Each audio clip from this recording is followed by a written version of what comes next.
Hello class. In this video I'm going to be demonstrating how to glue layers of cardboard together in order to increase the thickness and strength of single ply cardboard. Here we have just a plain single ply corrugated cardboard. This is reasonably strong if the corrugation is running against where the pressure is coming from. But it will fold very easily along those creases. If you want something stronger, then you have the option of doubling it up. And often larger items that are shipped will be shipped in double ply or even triple ply cardboard.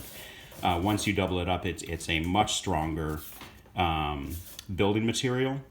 And there are a couple ways you can do this depending on what you're going to be using the piece of cardboard for.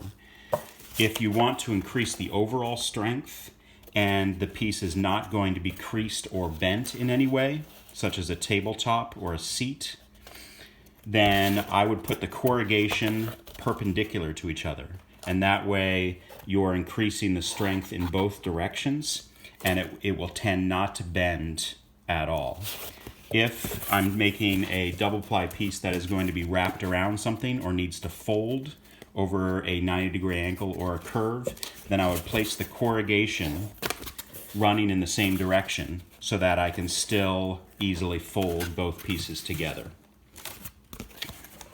It is not necessary that the pieces be perfectly trimmed so that they match up. These pieces are roughly the same size, but the edges are a little rough. It's easier to glue it completely and then trim it when it's one piece of cardboard. You'll get much better results that way. It'll be much neater. All right, let's glue these together. I'm going to run my corrugation the same way.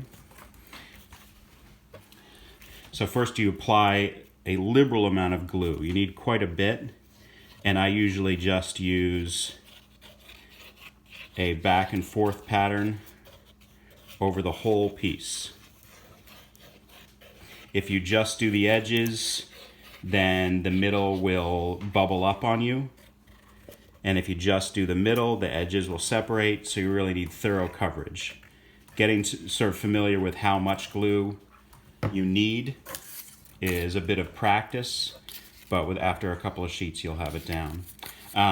You can just place the cardboard down with the squiggle of glue like this. You won't have complete coverage, but it'll be pretty strong. The extra step that I think is worth it is I take another piece of cardboard. Usually I have the tip bent like this that I use as a glue spreader.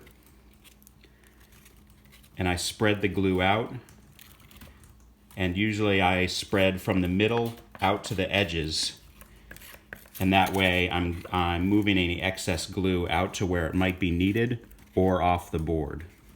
And when you're doing this, you want to make sure you want a surface that is okay to get some glue on, either another piece of scrap cardboard or a work table where it's okay to get glue on. This water-soluble Elmer's glue washes off just fine, but it's easier if you don't have to deal with it. So I've spread it out. I've got full coverage. This can be used again. After you use them a bunch of times, you can just throw them out.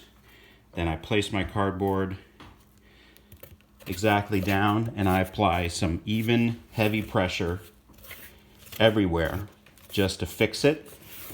You can slide it a little bit, but generally over this surface area, it's going to fix fast and it's going to feel pretty solid. Already pushing with my thumbs, I can't push this cardboard around. It's still a good idea, just so it dries flat and dries securely, to weigh it down. Books work well. If it's a really big piece, you'll need sort of a layer of books, maybe 2 or 3 books thick. Encyclopedias, dictionaries, whatever heavy books you have. I'm going to use my step-by-step Office Excel 2007 guide. For this small piece, 1 book is fine. That'll dry flat. For bigger pieces, I would layer it up more, and I would make sure I had books everywhere. But that's it. So once that's glued together and dry, you're going to have a nice, strong 2-ply piece of cardboard that can be much stronger for the seat of a chair, the top of a table, a shelf that can bear weight like books, and it's a much better construction material.